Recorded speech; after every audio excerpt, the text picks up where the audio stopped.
ಕೂಡ ದೀಪಾವಳಿಯ ಶುಭಾಶಯ ಸಲ್ಲಿಸ್ತೇನೆ.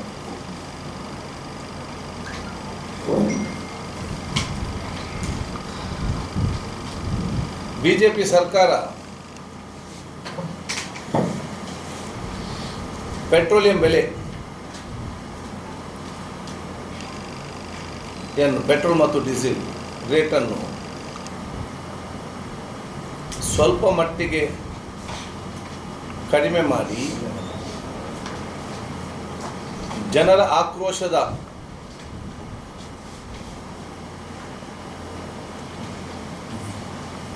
ಆಕ್ರೋಶದ ದೊಣ್ಣೆಯಿಂದ ತಲೆಯನ್ನು ತಪ್ಪಿಸಲಿಕ್ಕೆ ಪ್ರಯತ್ನ ಪಡ್ತಾ ಇದ್ದಾರೆ.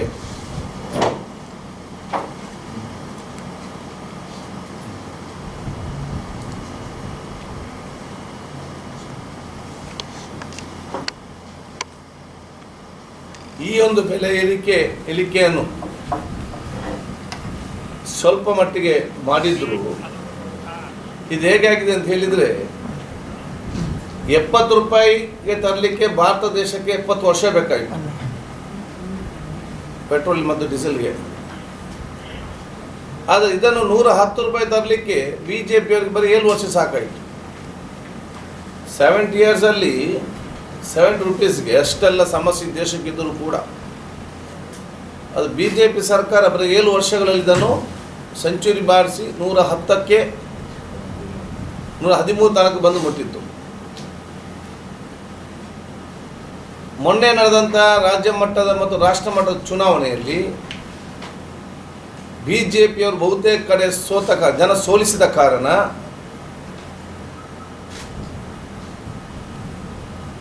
ಜನರ ಆಕ್ರೋಶವನ್ನು ತಪ್ಪಿಸಲಿಕ್ಕೆ ಸ್ವಲ್ಪ ಮಟ್ಟ ಕಡಿಮೆ ಮಾಡಿದೆ. ಇದು ಯಾವುದನ್ನು ತೋರಿಸಂತ ಹೇಳಿದರೆ ಬಿಜೆಪಿಯ ಸೋಲು ಜನರ ಗೆಲುವು. ಇದರ ಹಿಂದೆ ಭಾಳಷ್ಟು ರಿಕ್ವೆಸ್ಟ್ ಮಾಡಿದ್ರು ಕೂಡ ನಮ್ಮ ಕೈಯಲ್ಲಿಲ್ಲ, ಪೆಟ್ರೋಲಿಯಂ ಸಂಸ್ಥೆ ಬೇರೆ, ನಾವು ಯಾರು ಹೇಳೋದು? ಇದು ಬಿಜೆಪಿ ಸಂಸದ ಕಾರ್ಯಕರ್ತ ಹೇಳುವುದಲ್ಲ, ಈ ದೇಶದ ಆರ್ಥಿಕ ಸಚಿವರು ಹೇಳುವಂಥ ಮಾತು.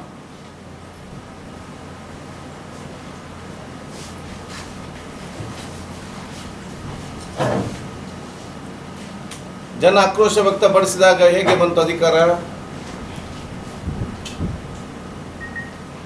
ಆದ ಕಾರಣ ಬಿಜೆಪಿಯ ಸೋಲು ಜನರ ಗೆಲುವು ಎಂಬ ಬಹಳ ಸ್ಪಷ್ಟವಾಗಿದೆ.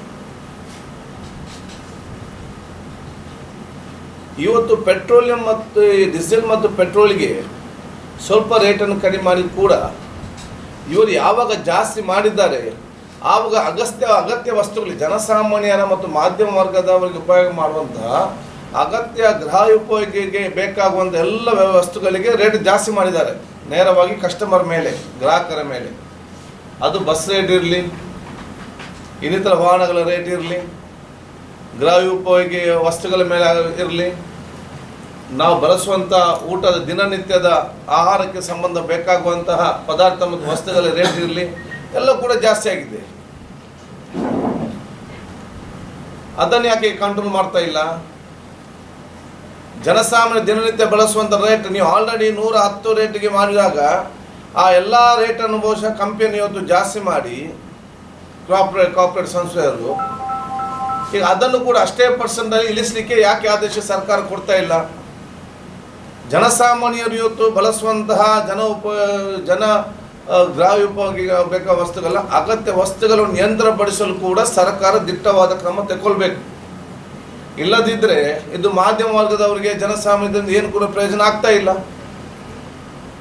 ನೀವು ರೇಟ್ ಜಾಸ್ತಿ ಮಾಡಿದಾಗ ಗ್ಯಾಸ್ ರೇಟ್ ಕಡಿಮೆ ಆಗಲಿಲ್ಲ, ರೇಟ್ ಜಾಸ್ತಿ ಮಾಡಿದಾಗ ತರಕಾರಿ ರೇಟ್ ಜಾಸ್ತಿ, ನಮ್ಮ ಎಣ್ಣೆ ರೇಟ್ ಜಾಸ್ತಿ, ಗ್ಯಾಸ್ ರೇಟ್ ಜಾಸ್ತಿ, ಹೋಟೆಲ್ನಲ್ಲಿ ಆಹಾರ ತಿಂಡಿಗಳಿಗೆ ಜಾಸ್ತಿ ಆಗಿದೆ. ಇವತ್ತು ಯಾಕೆ ನೀವು ಆದೇಶ ಮಾಡ್ತಾ ಇಲ್ಲ? ಸರ್ಕಾರ ಜನರ ಪರವಾಗಿ ಕರೆಕ್ಟಾಗಿ ಆಲೋಚನೆ ಮಾಡಿಕೊಂಡು ಸ್ಪಷ್ಟವಾದ ನೀತಿಯನ್ನು ಇವತ್ತು ಅನುಷ್ಠಾನ ಮಾಡಬೇಕು.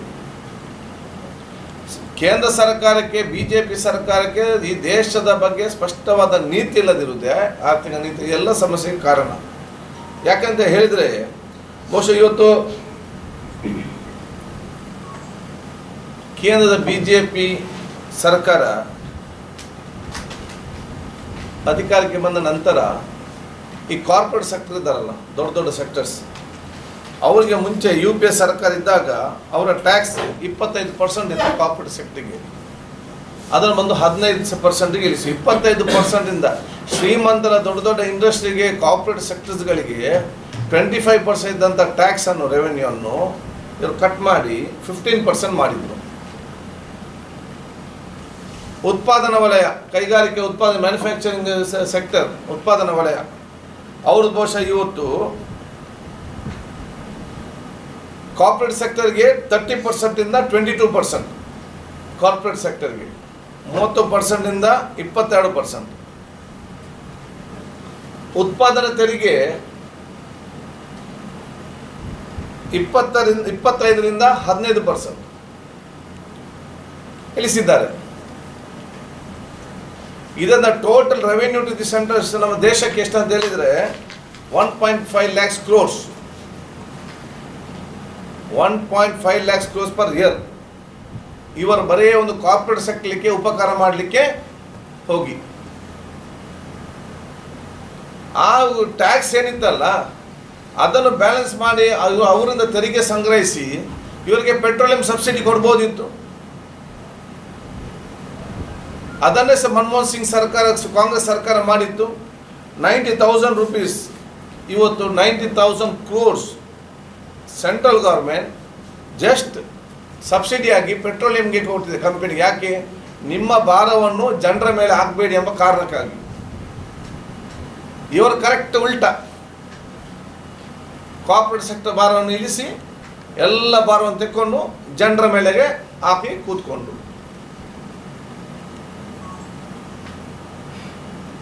ಆದ ಕಾರಣ ಬಹುಶಃ ಇವತ್ತು ಈ ಒಂದು ಏನು ಬೆಲೆ ಏರಿಕೆ ಇದೆಯಾ, ಇದು ಒಂದು ಯೋಜನೆ, ಒಂದು ಪ್ಲ್ಯಾನ್ ಮಾಡಿ ಜನರಿಗೆ, ದೇಶದ ಎಲ್ಲ ಜನರಿಗೆ ಪ್ರಯೋಜನ ಆಗಬೇಕು, ಅದೇನಿಲ್ಲ. ಬರೇ ಜನರ ಆಕ್ರೋಶವನ್ನು, ಜನ ದಂಗೆ ಹೇಳೋದನ್ನು ತಪ್ಪಿಸಬೇಕು. ಇನ್ನು ಬಹುಶಃ ಮುಂದೆ ಬರುವಂಥ ಚುನಾವಣೆಯಲ್ಲಿ ನಮಗೆ ಸೋಲಾಗಬಾರ್ದು. ಈ ರೀತಿಯ ಒಂದು ರಾಜಕೀಯವಾದ ಒಂದು ಪ್ರಯತ್ನ ಅಲ್ಲದೆ ಇದು ಈ ದೇಶದ ಜನಸಾಮಾನ್ಯರನ್ನು ಆಲೋಚನೆ ಇಟ್ಟುಕೊಂಡು ಮಾಡಿದಂಥ ಕಾರ್ಯಕ್ರಮ ಅಲ್ಲ. ಇವತ್ತು ಗೃಹ ಉಪಯೋಗವಾಗುವಂಥ ವಸ್ತುಗಳ ಮೇಲೆ ಕೂಡ ಕ್ರಮ ಕೈಗೊಳ್ಳಬೇಕಂತ ಹೇಳಲಿಕ್ಕೆ ನಾನು ಇವತ್ತು ಬಯಸ್ತೇನೆ. ಇವರು BJPಯವರ ಸಾಧನೆ ಅಂತ ಹೇಳಿದರೆ ಇಡೀ ಏಷ್ಯಾದಲ್ಲಿ ಅತ್ಯಧಿಕ ಪೆಟ್ರೋಲ್ ಮತ್ತು ಡೀಸೆಲ್ಗೆ ಬೆಲೆಯಲ್ಲಿ ಅದು ಇದ್ದರೆ, ರೇಟಲ್ಲಿ ಡೀಸೆಲಲ್ಲಿ ಇವುಗಳು ಇಷ್ಟು ಕಡಿಮೆ ಮಾಡಿಯೂ ಕೂಡ ಅದು ಭಾರತದಲ್ಲಿ.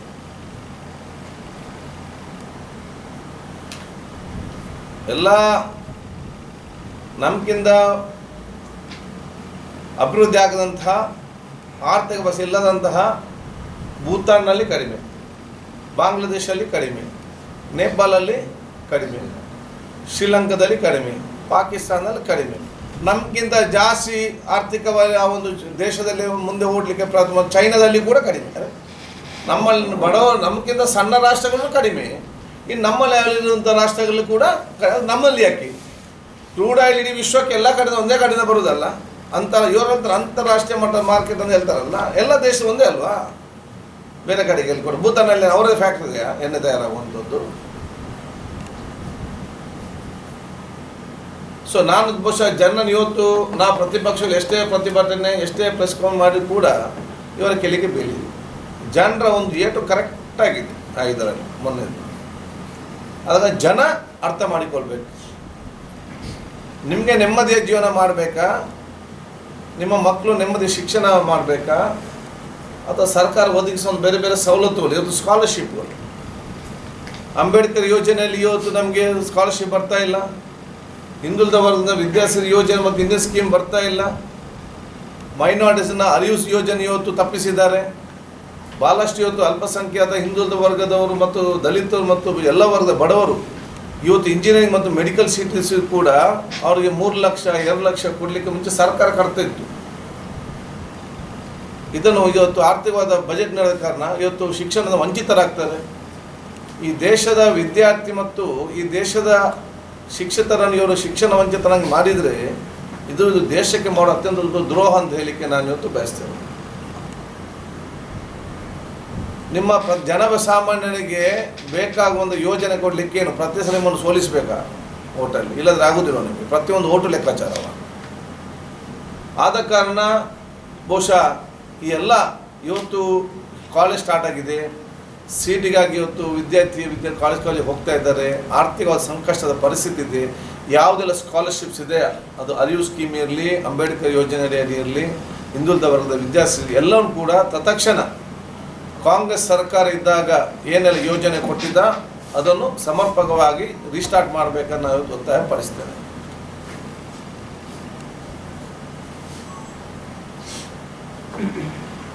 ಸೆಕೆಂಡ್ ಸಬ್ಜೆಕ್ಟ್, ರಾಜ್ಯೋತ್ಸವ ಪ್ರಶಸ್ತಿಯಲ್ಲಿ ಕರ್ನಾಟಕದ ಸಂಸ್ಕೃತಿ ಮತ್ತು ಪರಂಪರೆಯ ಕಲೆಯಾಗಿರುವಂಥ ಮತ್ತು ದಕ್ಷಿಣ ಕನ್ನಡ ಮತ್ತು ಕರಾವಳಿ ಪ್ರದೇಶದ ಸಂಸ್ಕೃತಿ ಎರಡು ಕಣ್ಣುಗಳಾಗಿರುವಂಥ ಯಕ್ಷಗಾನ ಮತ್ತು ಭರತನಾಟ್ಯ ಇದನ್ನು ರಾಜ್ಯೋತ್ಸವ ಪ್ರಶಸ್ತಿಯಲ್ಲಿ ಗಣನೆಗೆ ತೆಗೊಳ್ಳದಿರುವುದು ನಾವು ತೀವ್ರವಾಗಿ ಖಂಡಿಸ್ತೇವೆ. ಜಿಲ್ಲೆಯವರಾಗಿ ಬಹುಶಃ ಸಂಸ್ಕೃತಿ ಪರಂಪರೆ ಅಂತ ಮಾತಾಡಿ ಅಧಿಕಾರಕ್ಕೆ ಬಂದವರು ಸೀಟಲ್ಲಿ ಕೂತ್ಕೊಂಡಾಗ ಇದನ್ನೆಲ್ಲ ಇವರು ಮರ್ತಿರಬಹುದು. ಆದರೆ ಕರಾವಳಿ ಜನರು ಇದನ್ನು ಮರ್ತಿಲ್ಲ. ದಕ್ಷಿಣ ಕನ್ನಡ ಜಿಲ್ಲೆಯವರೇ ನಮ್ಮ ಕನ್ನಡ ಮತ್ತು ಸಚಿವರಾಗಿ ಈ ಕಲೆಯನ್ನು ಮರೀತಾರೆ, ಅವಮಾನ ಮಾಡ್ತಾರೆ. ನಮ್ಮಲ್ಲಿ ಇರುವ ಹಿರಿಯರನ್ನು ಇವತ್ತು ಗಣನೆ ತೆಕ್ಕೋದಿಲ್ಲ ಎಂಬುದು ಅತ್ಯಂತ ನೋವಿನ ವಿಚಾರ ಅಂತ ಹೇಳಲಿಕ್ಕೆ ನಾನು ಬಯಸ್ತೇನೆ. ಬಹುಶಃ ಭಾಳಷ್ಟು ಜನ ಇವತ್ತು ನಮ್ಮ ಕಾಲದಲ್ಲಿ ಇವತ್ತಿದ್ದರು. ಬಹುಶಃ ನಮ್ಮ ಲೀಲಾವತಿಯನ್ನು ಬಹುಶಃ ಇವತ್ತು 100 ವರ್ಷ ಆದಂತಹ ಶತಾಯುಷ್ 100 ವರ್ಷ ಆಗಿದೆ. ನಮ್ಮ ಮೃದಂಗ ವಿದ್ವಾಂಸ ಬಾಬುರಾಯ್ ಅವರು 100 ಇಯರ್ಸ್ ಮೃದಂಗದಲ್ಲಿ ಅವರು ದೊಡ್ಡ ವಿದ್ವಾಂಸ ಆಗಿದ್ದಾರೆ ನಮ್ಮ ಜಿಲ್ಲೆಯವರು. ಇವತ್ತು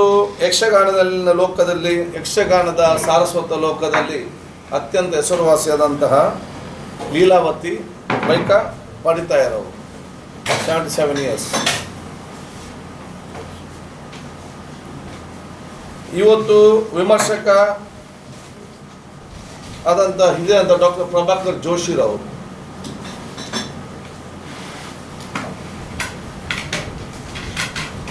ಅತ್ಯಂತ ಹಿರಿಯರು 72 ವರ್ಷದ ಸಾಹಿತ್ಯದಂತ ಮೊಹಮ್ಮದ್ ಕುಲಾಯಿರವರು. ಇವರು ನಿಮ್ಗೆ ಯಾರಿಗೆ ನೆನಪೇ ಬರಲಿಲ್ವಾ? ನಿಮ್ಮ ಇಷ್ಟೆಲ್ಲ ಕಮಿಟಿ ಸಮಿತಿ ಅಧಿಕಾರಿಗಳು ನಿಮಗೆ 100 ವರ್ಷ ಆದಂತಹ ಬಾಬುರಾಯ ನಿಮಗೆ ಕಾಣುವುದಿಲ್ಲ, 72 ವರ್ಷದ ಲೀಲಾವತಿ ಬೈಕಡ ಪದ್ಧತಿ ನಿಮಗೆ ಗೊತ್ತಾಗುವುದಿಲ್ಲ, ಇರಂಥ ಪ್ರಭಾಕರ್ ಜೋಶಿ ಗೊತ್ತಾಗುವುದಿಲ್ಲ, ಸಾಹಿತ್ಯದ ಮೊಹಮ್ಮದ್ ಮತ್ತೆ ಎಂತಕ್ಕೆ ಇಷ್ಟು ಸರ್ಕಾರಗಳು, ಇಷ್ಟು ಯೋಜನೆಗಳು, ಇಷ್ಟು ಮಂತ್ರಿಗಳು ಯಾಕಾಗಿತ್ತು ಕಮಿಟಿ ಮಾಡಿದ್ದೀರಿ? ಇದೆಲ್ಲ ನಮ್ಮ ಜಿಲ್ಲೆಗೆ ಅವಮಾನ ಅಲ್ಲ, ಮತ್ತೆ ಏನಂತ ಹೇಳಬೇಕು? ಯಾವ ರೀತಿ ಜಿಲ್ಲೆಗೆ ನ್ಯಾಯ ಕೊಡ್ತಾ ಅದು ಗೊತ್ತಿಲ್ಲ. ಅದು ಕನ್ನಡ ಮತ್ತು ಸಂಸ್ಕೃತಿ ಇಲಾಖೆ ಸಚಿವರಿಗೆ ಬಿಟ್ಟದ್ದು. ಆದರೆ ಇವತ್ತು ಜಿಲ್ಲೆ ಜನ ಆಕ್ರೋಶ ಮುಂಚೆ ಈ ಕಲಾಭಿಮಾನಿ ಆದಂಥ ಅವಮಾನ ಸರಿಪಡಿಸುವುದು ಸರ್ಕಾರದ ಜವಾಬ್ದಾರಿ. ಅದನ್ನು ಮಾಡಬೇಕಾಗ್ತದೆ. ಅದಲ್ಲದೆ ಭಾಳಷ್ಟು ನಮ್ಮ ಜಿಲ್ಲೆಯಲ್ಲಿ ಸಂಘ ಸಂಸ್ಥೆಗಳು ಈ ನಮ್ಮ ಸಂಸ್ಕೃತಿ ಮತ್ತು ಪರಂಪರೆ ಬಿಂಬಿಸುವಂಥ ಹಲವಾರು ಇವತ್ತು ನೃತ್ಯಾಲಯಗಳು, ಹಲವಾರು ಇವತ್ತು ಯಕ್ಷಗಾನ ಸಂಸ್ಥೆಗಳು, ಭರತನಾಟ್ಯ ಸಂಸ್ಥೆಗಳು ಮತ್ತು ನಮ್ಮ ಪಾರಂಪರಿಕ ನೃತ್ಯಾಲಯ ವಿದ್ವಾಂಸರು ಅವರ ಸಂಘ ಸಂಸ್ಥೆ ನಡೆಸ್ತಾ ಇದ್ರು. ಪ್ರತಿ ವರ್ಷ ಕಾರ್ಯಕ್ರಮ ಕೊಡ್ತಾ ಇದ್ರು. ಅದಕ್ಕೆ ನಾವು ವರ್ಷಕ್ಕೆ ಇಷ್ಟವರೆಗೆ ಅನುದಾನ ಬಿಡುಗಡೆ ಮಾಡ್ತಾ ಇದ್ದೇವೆ. ಸಿದ್ದರಾಮಯ್ಯ ಸರ್ಕಾರದಲ್ಲಿ ಮತ್ತು DK ಶಿವಕುಮಾರ್ ಸಂಸ್ಕೃತಿಯಾಗಿ ಸಚಿವರಾದ ಕಡೆಯಲ್ಲಿ ಅದು ಲಾಸ್ಟ್ ಅಲ್ಲದೆ ಅದರ ನಂತರ BJP ಸರ್ಕಾರ ಬಂದ ನಂತರ ಇಷ್ಟರವರೆಗೆ ಈ ಒಂದು ಸಂಘ ಸಂಸ್ಥೆಗೆ ನ್ಯಾಯ ಪೈಸೆ ಬಿಡುಗಡೆ ಮಾಡಲಿಲ್ಲ. ನಾನು ಇಲ್ಲಿ ಅಲ್ಲ, ಅಲ್ಲಿಂದ ನಾನು ಅಲ್ಲೇ ಲೋಕಲ್ ಶಾಸಕರು ಅನ್ನಲ್ಲ. ಅಲ್ಲಿ ಇನ್ನೊಂದು ಸಿಟಿ ಕಾರ್ಪೊರೇಷನ್ನಲ್ಲಿ ಆಡಳಿತ ಮತ್ತು ಪ್ರತಿಪಕ್ಷಗಳು ಇದೆ, ಅಲ್ಲದ ಚರ್ಚೆ ಅಲ್ಲ. ಈಗ ಡಿಸ್ಟ್ರಿಕ್ಟ್ ಇದರಿಂದ ನಿಮ್ಮೊಂದು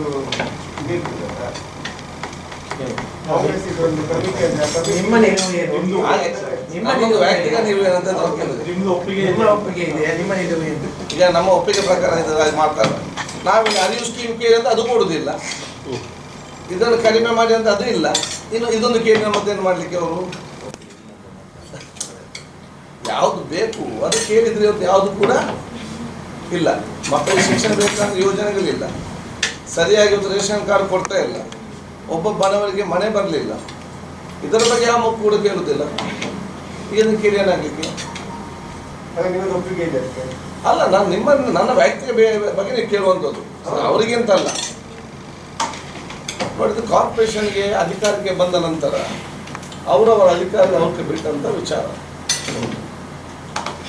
ಆದರೆ ಇವತ್ತು ನಿಮ್ಮ ಅಭಿಪ್ರಾಯ ನಮ್ಮದು ಸಾರ್ವರ್ಕರ್ ಬಗ್ಗೆ ಕೇಳಿದ್ದೀರ ಅಂತ ಕೇಳಲಿಕ್ಕೆ ಇಚ್ಛಿಸೋಣ. ಸಾರ್ವರ್ಕರ್ ಇವತ್ತು ಸ್ವತಂತ್ರ ಹೋರಾಟಗಾರ ಮಾಡಲಿಲ್ಲ, ಜೈಲಿಗೆ ಹೋಗಲಿಲ್ಲ ಅಂತ ಯಾರು ಕೂಡ ಹೇಳಿಲ್ಲ. ಎಲ್ಲರೂ ಕೂಡ ಅವರು ಸ್ವತಂತ್ರ ಹೋರಾಟದಲ್ಲಿ ಇದ್ದರು, ಜೈಲಿಗೆ ಹೋದರು, ಅವರು ಶಿಕ್ಷಣ ಕೂಡ ಅನುಭವಿಸಿದ ಎಲ್ಲರಿಗೂ ಗೊತ್ತ ವಿಚಾರ. ಇಲ್ಲಿ ಸದ್ಯಕ್ಕೆ ಭಿನ್ನಾಭಿಪ್ರಾಯ ಯಾರಲ್ಲಿ ವಿಚಾರ ಅಂತ ಹೇಳಿದರೆ, ಒಂದು ನಿಜವಾದ ದೇಶ ಪ್ರೇಮಿಗಳು ಈ ದೇಶಕ್ಕಾಗಿ ಬ್ರಿಟಿಷರ ವಿರುದ್ಧ ಹೋರಾಡಿ ಬಹಳಷ್ಟು ಜನ ನೇಣಿಗೆ ಒಳಪಟ್ಟು ತೀರಿಕೊಂಡ್ರು, ಬ್ರಿಟಿಷರ ಗುಂಡಿಗೆ ಎದೆ ಕೊಟ್ಟು ಸತ್ತು, ಸಾವಿರಾರು ಜನ ಇವತ್ತು ಜೀವವನ್ನು ಈ ದೇಶಕ್ಕಾಗಿ ತ್ಯಾಗ ಮಾಡಿದ್ದಾರೆ. ಬಹಳಷ್ಟು ಜನ ಇದ್ದಾರೆ, ನಮಗೆ ನಿಮಗೆ ಭಾಳ ಚೆನ್ನಾಗಿ ಗೊತ್ತಿತ್ತು. ಸಾರ್ವರ್ಕರ್ ಜೈಲಲ್ಲಿದ್ದಾಗ ಬ್ರಿಟಿಷರಿಗೆ ತಪ್ಪೊಪ್ಪಿಗೆ, ಕ್ಷಮೆ ಪತ್ರ, ನಾನು ತಪ್ಪಾಯಿತು, ನಾನು ಈ ರೀತಿ ಮಾಡೋದಿಲ್ಲ, ನೀವೆಲ್ಲ ಕೇಳ್ತೇನೆ ಅಂತೇಳಿ ನಮ್ಮ ದೇಶಕ್ಕೆ ಅವಮಾನ ಮಾಡುವಂಥ ಅವತ್ತು ಆ ಪತ್ರ ಬರೆದಿದ್ದಾರಂತ. ಇದರ ಬಗ್ಗೆ ಒಂದು ಭಿನ್ನಾಭಿಪ್ರಾಯ. ಈಗ ಬ್ರಿಟಿಷರಿಗೆ ಒಬ್ಬರಿಗೆ ಜೈಲಲ್ಲಿ ಒಬ್ಬರೇ ಇದ್ದದ, ಭಾಳಷ್ಟು ಜನ ಜೈಲಲ್ಲಿದ್ದರು. ಎಷ್ಟೋ ಜನ ಜೈಲಲ್ಲೇ ಸತ್ತವರಿದ್ದಾರೆ, ಅಂಡಮಾನ್ ಜೈಲಲ್ಲಿ. ಎಷ್ಟೇ ಜನ ಜೈಲಲ್ಲಿ ಅವರಿಗೆ ಹದ್ದಾಕಿ ಎಲ್ದೋ ಒಂದು ಭಾರತ ದೇಶಕ್ಕೆ ಪ್ರಾಣ ಕೊಟ್ಟವರು ಇದ್ದಾರೆ. ಎಷ್ಟೇ ಜನರನ್ನು ಮುಂದೆ ಹಸಿ ಗುಂದಾಕಿ ಕೊಂದವರಿದ್ದಾರೆ. ಅವರನ್ನು ಗೌರವಿಸುವಂಥ ನಾವು ಕೆಲಸ ಮಾಡಬೇಕಾ ದೇಶ ಪ್ರೇಮಿಗಳಂತೇಳಿ. ಅಥವಾ ಜೈಲಲ್ಲಿ ಕೂತು ನನಗೆ ಕಷ್ಟ ಆದಾಗ ನಾನು ಪತ್ರ ಬರೆದು ನನ್ನನ್ನು ಕ್ಷಮಿಸಿ, ನನ್ನಿಂದ ತಪ್ಪಾಯಿತು, ನಾನು ಇನ್ನು ಮುಂದಕ್ಕೆ ಮಾಡೋದಿಲ್ಲ, ನಾನು ನಿಮ್ಮ ಅಡಿಯಾಳಾಗಿ ಇರ್ತಾನೆ ಅಂತೇಳಿ ಬರೆದು ಕೊಟ್ಟರಲ್ಲ, ಅವ್ರನ್ನು ಗೌರವಿಸ್ಬೇಕಂತ ಪ್ರಶ್ನೆಯಲ್ಲಿ ಇರುವಂಥದ್ದು. ಇದರ ಬಗ್ಗೆ ಚರ್ಚೆ ಆಗಬೇಕಾದ್ರೆ ಇದರ ಬಗ್ಗೆ ನಿಮ್ಮ ಅಭಿಪ್ರಾಯ ಹೇಳಿ. ಅದರ ಬಗ್ಗೆ ಚರ್ಚೆ ಮಾಡಿ ಅವ್ರು ತೀರ್ಮಾನ ತಗೊಂಡು. ಸೊ ಈ ದಕ್ಷಿಣ ಕನ್ನಡ ಜಿಲ್ಲೆಯಲ್ಲಿ ಇವತ್ತು ನೋಡಿ, ನನಗೆ ಅರ್ಥ ಆಗೋದಿಲ್ಲ. ಇಲ್ಲಿ ಒಂದು ಕಡೆ ಯೋಜನೆ ಕೊಡಲಿ, ಸೆಕೆಂಡ್ ಇದೆಲ್ಲ ರಾಷ್ಟ್ರೀಯ ರಾಜ್ಯ ಮಟ್ಟದಲ್ಲಿ ಈಗ ಬೇರೆ ಬೇರೆ ಕಡೆ ಕಡೆದೆಲ್ಲ ಆಗಿದೆ, ಹೌದಾ? ಇಲ್ಲಿದ್ದನ್ನು ಈಗೇನು ಚರ್ಚೆ ಮಾಡಿ ಆಗುವಂಥ ವಿಚಾರ ಅಲ್ಲ.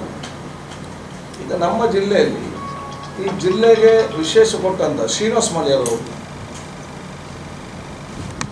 ಇದರಲ್ಲಿ, ಕುದ್ಮಲ್ ರಂಗರಾವ್, ಕಾರ್ನಾಡ್ ಸದಾಶಿವರಾವ್ ಇದರಲ್ಲಿ, ಸೋತ್ಕಲ್ಪತೆ ಅಭಿವೃದ್ಧಿ ಕೊಟ್ಟಂತ ಅತ್ಯಂತ ಹಿರಿಯರು.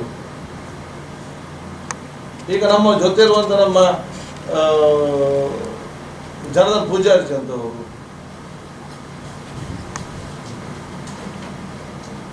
ಬಹಳಷ್ಟು ಇವತ್ತು ವ್ಯಕ್ತಿತ್ವ ಇದೆ ನಮ್ಮ ಯುವ ಪೀಳಿಗೆ ಪರಿಚಯ ಮಾಡಲಿಕ್ಕೆ. ನೀವು ಡೆಲ್ಲಿ ರಾಜ್ಯ ಮಟ್ಟದಲ್ಲಿ ಅದೇ, ಕೇಂದ್ರ ಮಟ್ಟದಲ್ಲಿ ಅದೇ, ಕಡೆಗೆ ಇಲ್ಲಿ ಬರೋ ಸಣ್ಣ ಒಂದು ಸರ್ಕಲಿಗೆ ಕೂಡ.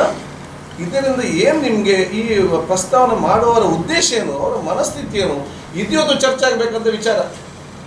ಸೊ ಅದು ಅವ್ರಿಗೆ ಬಿಟ್ಟಂತ. ಇದರ ಬಗ್ಗೆ ನಾನು ಹೇಳಲಿಕ್ಕೆ ಹೋಗುದು, ಅದು ಇರಲಿ ಇದ್ರೆ ಅವ್ರಿಗೆ ಅಧಿಕಾರಕ್ಕೆ ಬಂದಿದ್ದಾರೆ, ಅವ್ರಿಗೆಲ್ಲ ಅಧಿಕಾರ ಸಂಸ್ಥೆ ನಮ್ಮ ಈ ಪ್ರಜಾಪ್ರಭುತ್ವದಲ್ಲಿ ಅವರಿಗೆ ಅಧಿಕಾರ ಇದೆ. ಆದರೆ ಭವಿಷ್ಯದ ಆಲೋಚನೆ ಇಟ್ಟುಕೊಂಡು ಜನರಿಗೆ ಪ್ರಯೋಜನ ಆಗುವಂಥದ್ದು ಆ ಕೆಲಸವನ್ನು ಸರ್ಕಾರ ಮತ್ತು ಕಾರ್ಪೊರೇಷನ್ ಆದ್ಯತೆ ಮುಖಾಂತರ ಮಾಡಲಿ. ಇದು ಅವ್ರಿಗೆ ಬಿಟ್ಟು ಇದರ ಬಗ್ಗೆ ನಾನು ಚರ್ಚೆ ಮಾಡಿ ಏನಾಗಲಿಕ್ಕಿಲ್ಲ.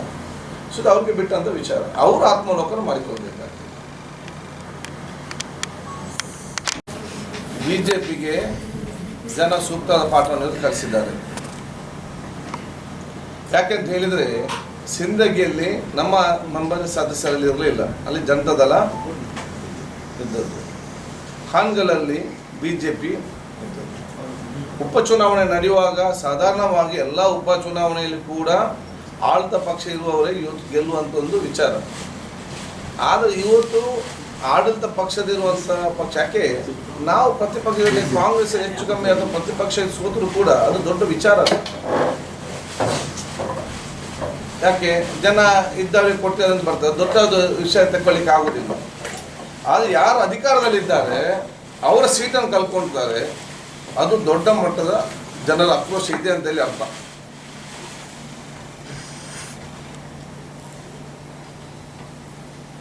ಸೊ ಜನ ತಮ್ಮ ಆಕ್ರೋಶ ವ್ಯಕ್ತಪಡಿಸಿದ್ದಾರೆ. ಅದನ್ನು ನಾನು ಹೇಳಿದೆ, ಬಿಜೆಪಿಯ ಸೋಲು ಅದು ಜನರ ಗೆಲುವು. ರಾಜ್ಯದ ಚುನಾವಣೆಯಲ್ಲಿ ಬಿಜೆಪಿಯ ಸೋಲು ಅದು ಕರ್ನಾಟಕ ರಾಜ್ಯದ ಜನತೆಯ ಗೆಲುವಾಗ್ತದೆ, ಜನಸಾಮಾನ್ಯರ ಗೆಲುವಾಗ್ತದೆ. ನಿಮ್ಮ ನಾಯಕ ಸಿದ್ದರಾಮಯ್ಯ ಅವರು ದಲಿತರಿಗೆ ಅವಮಾನ ಮಾಡಿದ್ದಾರೆ, ಪ್ರತಿಯೊಂದಲ್ಲೂ ಕೂಡ ರಾಜಕೀಯ ಮಾಡಲಿಕ್ಕೆ ಪ್ರಯತ್ನ ಪಡುವಂಥದ್ದು. ಈಗ ಯಾರು ಸನ್ಮಾನ್ಯ ಸಿದ್ದರಾಮಯ್ಯನ ವಿರುದ್ಧ ಇವತ್ತು ಯಾರು ಇಲ್ಲ ಸಲ್ಲದ ಸುಳ್ಳು ಆರೋಪವನ್ನು ಇಟ್ಟು ಪ್ರತಿಭಟನೆ ಮಾಡ್ತಾ ಇದ್ದಾರೆ, ಅವರು ಅಂಬೇಡ್ಕರ್ ವಾದಿಗಳಲ್ಲ, ಅವರೆಲ್ಲರೂ ಕೂಡ ನಾಥುರಾಮ್ ಗೋಡ್ಸೆ ವಾದಿಗಳು. ಅಂಬೇಡ್ಕರ್ ವಾದಿಗಳಾಗಿದ್ದರೆ ಅಂಬೇಡ್ಕರ್ ಅವರ ಸಂವಿಧಾನ ಸುಡ್ತೇವೆ, ಅಂಬೇಡ್ಕರ್ ಸಂವಿಧಾನ ಬದಲಾವಣೆ ಮಾಡ್ತೇವೆ ಅಂತೇಳಿ ಅಂಬೇಡ್ಕರ್ ಒಬ್ಬರೇ ಸಂವಿಧಾನ ಬರ್ದದ್ದಲ್ಲ ಅಲ್ಲ ಅಂತ ಹೇಳಿದಾಗ ಈ ಪ್ರತಿಭಟನಾಕಾರರು ಎಲ್ಲಿದ್ದರು? ಈಗ ಮಾಡುವವರು ಎಲ್ಲಿದ್ದಾರೆ? ಈ ಪ್ರತಿಭೆ ಯಾಕಾಗ ಮೌನವಾಗಿದ್ದರು? ಇವತ್ತು ಯಾರು ಪ್ರತಿಭಟನೆ ಮಾಡ್ತಾ ಇದ್ದಾರೆ ಅವರು ಬಿಜೆಪಿ ಕಚೇರಿ ಹೋಗಿ ಧೈರ್ಯವಾಗಿ ಕೇಳಬೇಕು. ನಿಜವಾಗಿ ಅವರು ಅಂಬೇಡ್ಕರ್ ವಾದಿಗಳಿದ್ದರೆ, ಇವತ್ತು ಪ್ರತಿಭಟನೆ ಮಾಡುವವರು ನಿಜವಾಗಿ ಅಂಬೇಡ್ಕರ್ ವಾದಿಗಳಾಗಿದ್ದರೆ ಬಿಜೆಪಿ ಕಚೇರಿ ಕೂತ್ಕೊಂಡು ಕೇಳಬೇಕು. ದಲಿತರ ಪರವಾಗಿ, ದಲಿತರಿಗೆ ಅನ್ಯಾಯವಾದಾಗ, ದಲಿತರ ಶೋಷಣೆಗೊಳಪಟ್ಟಾಗ ನೀವು ಬಿಜೆಪಿ ನಾಯಕರು ಎಷ್ಟು ಹೋರಾಟ ಮಾಡಿದ್ದೀರಿ ದಲಿತರ ಪರವಾಗಿ ಹೇಳಿ, ಇದನ್ನು ಕೇಳಬೇಕು. ಆವಾಗ ಇವರು ಅಂಬೇಡ್ಕರ್ ವಾದಿಗಳಾಗ್ತಾರೆ. ಈಗ ಬಿಜೆಪಿ ಅವರಿಗೆ ಬೇಕಾಗಿ ಮಾಡಿದಾಗ ಇವರು ನಾಥುರಾಮ್ ಗೋಡ್ಸೆ ವಾದಿಗಳು. ಸನ್ಮಾನ್ಯ ಸಿದ್ದರಾಮಯ್ಯನವರ BR ಅಂಬೇಡ್ಕರ್ ಸಂವಿಧಾನಕ್ಕೆ ಬದ್ಧತೆ, ದಲಿತರ ಮತ್ತು ಎಲ್ಲ ವರ್ಗದ ಕಾಳಜಿಯನ್ನು ಬಹುಶಃ ಯಾರು ಕೂಡ ಇವತ್ತು ಇಲ್ಲ ಅಂತ ಹೇಳಲಿಕ್ಕೆ ಸಾಧ್ಯವೇ ಇಲ್ಲ. ಇವನು ಪ್ರತಿಪಕ್ಷದವರು ಕೂಡ, ಆಡಳಿತ ಬಿಜೆಪಿ ಬೇರೆ ಪಕ್ಷದವರು ಕೂಡ ಅದನ್ನು ಮನಸ್ಸಿನ ಒಪ್ಪಿಕೊಳ್ತಾರೆ. ಎಲ್ಲರೂ ಕೂಡ ಬಹಿರಂಗವಾಗಿ ಹೇಳಲಿಕ್ಕೆ ಸಾಧ್ಯವಿಲ್ಲದ ಕೂಡ ಯಾರು ಇವತ್ತು ಧರಣಿ ಕೂತ್ಕೊಳ್ತಾರೆ ಅವರು ಕೂಡ ಆತ್ಮಾವಲೋಕನ ಮಾಡುವಾಗ ಅವರನ್ನು ಕೂಡ ಒಪ್ಪಿಕೊಳ್ತಾರೆ. ಯಾಕಂತ ಹೇಳಿದರೆ ಇಡೀ ದೇಶದಲ್ಲಿ ಪರಿಶಿಷ್ಟ ಜಾತಿ ಮತ್ತು ಪರಿಶಿಷ್ಟ ಪಂಗಡಕ್ಕೆ ಸಮಾನತೆ ಅನುದಾನ ಇವತ್ತು ಸಿಗಬೇಕಂತ ಹೇಳಿ ಕಡ್ಡಾಯವಾಗಿ 24.5% ಈ ರಾಜ್ಯದ ಬಜೆಟ್ನಲ್ಲಿ ಇವತ್ತು ಅನುಷ್ಠಾನಕ್ಕೆ ತಂದಂತಹ ಕಾನೂನು ಇದ್ದರೆ ಅದು ಕರ್ನಾಟಕದಲ್ಲದೆ ಈ ದೇಶದ ಯಾವುದೇ ರಾಜ್ಯದಲ್ಲಿ